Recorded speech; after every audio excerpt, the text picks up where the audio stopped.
Salespeople are always going to be needed. And today I'm making that prediction. So hopefully 5 years, 10 years from today, we can go back and see this video and see that maybe I was right.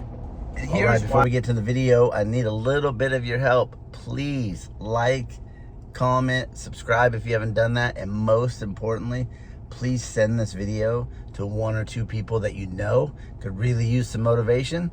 And maybe this video will just help them out. Yeah, all right, let's get right to it. And here's why I say that. Because I think history does repeat itself. And I look back on how salespeople used to be, like I'm talking way back, right? Where it was a people business. It was a relationship business. That has slowly gone by the wayside due to technology, due to like people hating on salespeople, people talking negative about salespeople. Most people in their minds think of salespeople as bad. Back in the day, I don't think that was the case. They all dressed really nice. They're very helpful. They were all up in the community. And I think it used to be a good profession. Similar to like when you used to go to a gas station, they were called service stations. Somebody came out, dressed really nice, washing your windshield, filling up your gas, having a conversation with you. Those things, the people business and the relationship business side of the dealership is going to come back. And the dealerships that put this into play first are going to be ahead of the market. Because I believe that after a while, we're going to be sick of technology. We're going to want to go the other way with it. We're going to want that human interaction again. We're going to want that relationship again. So if you're a salesperson, you can start making this change now. And a couple of the simple ways that I think you can do this is when you're the salesperson for your customer, you're there for them throughout everything. If you sell somebody a car, they should never call the dealership looking for a part, trying to get the parts team. They should never have to, schedule their own oil change and own fixes. They should be calling you, and you should be setting that up for them. Now, I think a lot of people might think I'm crazy here because, well, how am I going to do all that? Get organized. That's exactly how you're going to do it. I'm just telling you that I believe this is the way of the future. This is what's going to happen. That's just my personal thought. Use it if you want. Don't use it. I don't know. A lot of people get left behind when things change that make them feel uncomfortable, but I think it's going to be there. And another reason why I feel this way is because a lot of the online brokers, you go on TikTok and they got these car buying services now, and they seem to be heating up, and maybe they died off a little bit, but I think some of them got some really good traction. And I don't know if you went and looked at the prices that they have, but it's like a tier system where, depending on how much work you want them to do, there's different fees associated. And the customer still has to go to the dealership. I think one of the full lines, one I seen is they'll help you find the car, they'll negotiate the car, they'll negotiate the trade, they'll basically negotiate everything. So all you have to do is walk into the dealership and sign on the dotted line at the numbers you agreed to.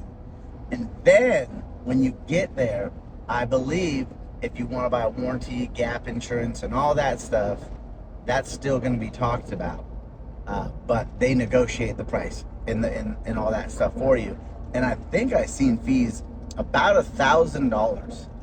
Now, if you think about this for a second, if this online broker could get you this amazing price at whatever dealership on whatever car, that tells me that a normal person could also get that price at that same dealership on that same car.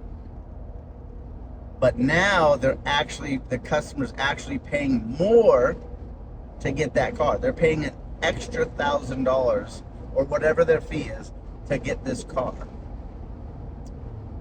Why do you think that is? This is the things that I look at. Why do you think somebody would pay an online broker $1,000 to go negotiate a car deal, get all the numbers worked out, so all they had to do was step inside the dealership and sign for the car? Maybe they don't realize that they could get that deal. Maybe they don't want to go through the gamut. They don't want to spend all day, 2 weeks, or whatever it takes to find the car, negotiate the deal, and go all back and forth and do all it. Maybe they don't want to do that. Maybe there's fear. Maybe there's fear there, or maybe these people that are doing this don't want to talk to people. They don't want to go out and about because they're so immersed with the technology that the relationships for these people are gone. So they'd actually rather pay more money to go through an online broker. I thought about this as I do these videos, and I thought, well, I work at a Ford dealership. I could essentially do this and just capitalize on one market where I live and do the exact same thing, but it's free. It's free. You want to buy a Ford, you live in this market, you let me know what Ford it is, I'll find you the best deal. I'll find you the exact vehicle, work it all out online for you before you step foot into the dealership, and I won't charge you for it. It'll be free. And when you come to the dealership, I'll be the guy there. What would be the difference? The difference would be, oh no, I'm not gonna let a salesperson do this for me. I'm not gonna let a salesperson do this because I don't trust the salesperson. So I'm gonna get with this other person that I've never met before, this online broker, and I'm gonna pay him $1,000 or her $1,000 to negotiate me the best deal. That's what I'm gonna do. I mean, you got to think about this, right? These are the things that I think about that are gonna sway our markets back and forth. People didn't need that before. People didn't need these online brokers. There's always been brokers out there, I think, if you didn't want to spend the time or whatnot. I think that's always been a thing, but not to the level where they're trying to create it now. So if you're a salesperson in your market, why don't you do that? Why don't you create your own TikTok and just focus on your brand? Like, hey, all I do is find you the perfect deal on this brand. I know this brand inside and out. I work at the dealership. I negotiate it all before you come in. And the best thing is there's no fee. There's absolutely no fee that I'm going to charge you. If you do that as a salesperson, now we're talking. Now we're kind of getting in the mix of what I'm saying. But it's you. It's you as a salesperson that's going to have to overcome, adapt, change. So salespeople, they're going to be needed. They're always going to be there. You just might not be there because you might not change with the market. You might not be willing to show up, dress professional again, talk professional, care more about the relationship than just selling the car. If you don't do those things, and that's the way the market goes, yeah, you will go by the wayside.